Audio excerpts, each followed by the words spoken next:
And top of the class, the Northumberland woman, housebound for years due to a rare condition, is finally achieving her teaching dream.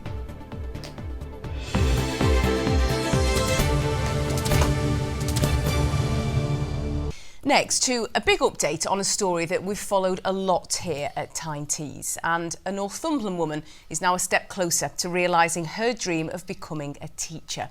Melanie Hartshorn lives with the rare genetic condition Ehlers-Danlos syndrome, which affects the connective tissue. Yeah, this really is the most remarkable turnaround. For years we've followed her story as she fundraised tens of thousands of pounds for life-changing, life-saving surgery in Spain. She had her neck and spine stabilised in Barcelona in a major operation last spring for what she hopes will be the last time. Yeah, and Mel is now volunteering at Kingston Park Primary School, and that's where I went to meet her to catch up during story time.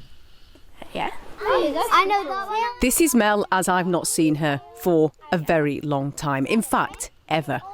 Just over a year on from returning home after life-saving surgery in Spain. Here she is, getting closer to making her dream of becoming a teacher a reality. I can find those. Why don't I pick some while you have a dose?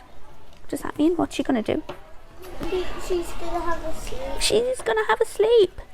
At Kingston Park Primary, she's helping these children learn to read, volunteering every Friday.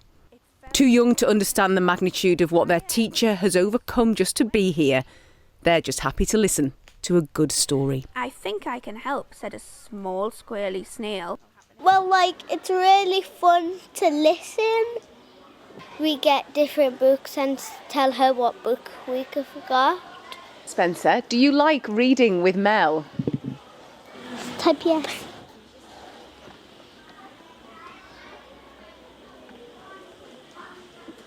Yes.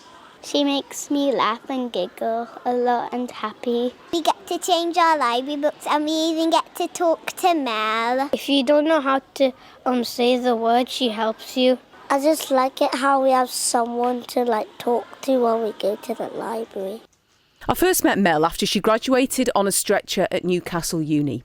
Ehlers-Danlos syndrome, a genetic condition, meant that her spine and neck were unstable and she was unable to sit up. She was dizzy, nauseous and spent all day in bed, unable to move for fear of debilitating seizures. Several trips to Barcelona in Spain followed over several years, costing tens of thousands of pounds. Each trip self-funded and supported tirelessly by her mum, Molly. How are you feeling? Good. Mel had surgery to restabilise her neck and spine once again just over a year ago, after spending what's believed to be the longest time in the world in a medical halo. And look at what happened just a few weeks ago. She stood for the first time in what must have felt like a lifetime. Mel, it's so good to see you. You look so well, beaming smile, sat upright. It's quite the incredible transformation from last time I saw you a few years ago now in Barcelona. How are you? Doing really well, yeah. No, really good. It is funny when you look back and you think, God, so much went on. And obviously I'm a lot happier than I was, and really grateful for everyone who's helped with donating and supporting us to get this far. How much does it mean to you, Mel, to be able to come into school? Because this is a dream that we talked about years ago now, but it feels different this time round, doesn't it? It's been a lot of work as well, yeah, a lot of work to get here. So it's nice that it's finally happening, because sometimes I look back and think the last 5-6 years has just been operation after operation, and it felt like it was never ending. So it is really, really nice that we can now put that chapter behind, hopefully. I come in once a week at the moment, and I work in year 2 with the children, and I help them change their library books, listen to them read, one-to-one, and I sometimes do story time with a group of children as well. They get so excited, it's lovely, yeah, and there's a couple of them that always come and give us a hug and say hello and tell us about their week and things as well, yeah, it's nice. Is it rewarding? Very, yeah, it really is, yeah. Mel, I saw some amazing pictures of video of you that you shared on social media standing up. I mean, that's incredible when we think about how far you've come since I last saw you and having the surgery in Barcelona. What was that moment like? Are you hoping to do more standing? What's the goal? Been working really hard on physio, so I'm working on sitting without a brace because my muscles are all so weak, so trying to build up my time, and I can manage over an hour now. I got referred to a physio, a neurophysio, and I asked her specifically, my goal was to be able to stand, to transfer, to take a step or two. And the first time we tried it was amazing, but I dislocated some bones in my foot, some metatarsals. It's small steps. Helping small people now could make a big difference in the future, to her and to them. In fact, her presence is already proving inspirational.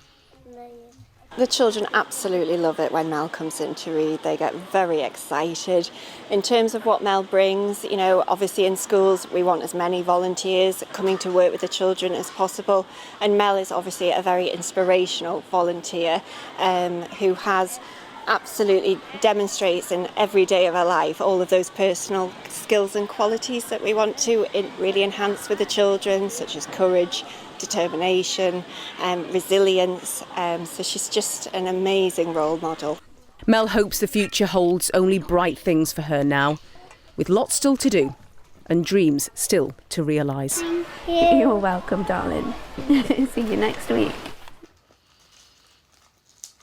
It was so good to see Mel looking so well after following her progress for years. It was really actually quite emotional just seeing her looking so happy. It's staggering thinking of when you saw her in remarkable. Spain. You can have never, or she never imagined that the story would end. It really like was this. just a dream. And thank you to Kingston Park Primary for letting us in as we disrupted story time. We had a lot of fun though filming that, and we wish them all the best for the summer holidays, which are just on the horizon. Quite right. And from an absolute hero to an absolute, weatherman. I don't know, it doesn't it? You mentioned summer there. Holidays.